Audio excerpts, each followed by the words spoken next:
Okay, wait lang po. Swimming na kayo, mga itik, kiss muna.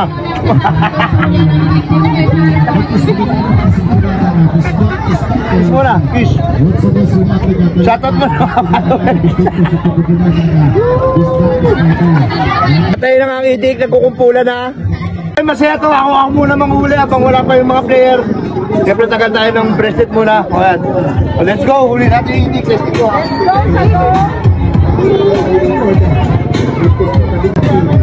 Hindi ka pwede sumakay sa loob ng kotse. Ito ka sa palikod. Dapat nakapiring.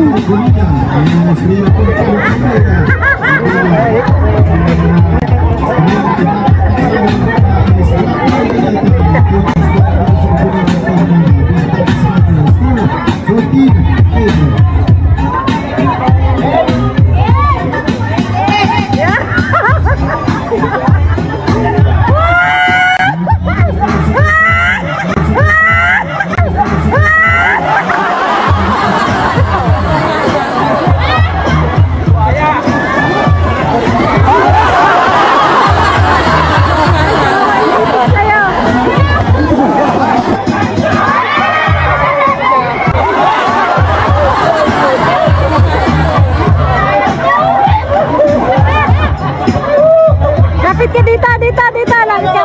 Lapit ka dito.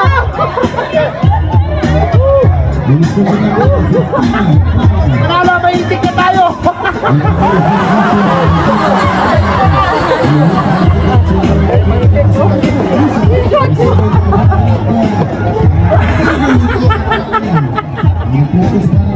Experience na ganito. Thank you, tumahay kayo, boss. Thank you salamat po. O, yung light po. Okay, nasugatan ako sa bato.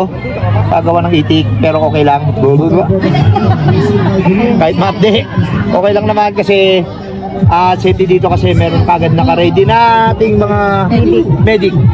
Kaya safe talaga ang mga manlalaro dito at ang ating mga kababayan dito sa San Vicente, Palawan.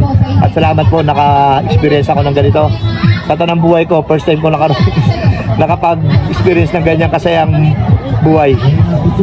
At ayun, inasigaso ko agad ako nila, ma'am. Iba-butterfly daw nila, kala ko tatahiin na. Kaya nag-pray ako ng 3 ulit. Bakit gusto mong tayo? Ayoko.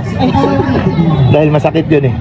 Yung tayo pa naman, pre. Ayun parang nga lang naman siya, gas-gas lang siya. Pero kahit ganun nga, talagang safety pa rin ang mga ano dito.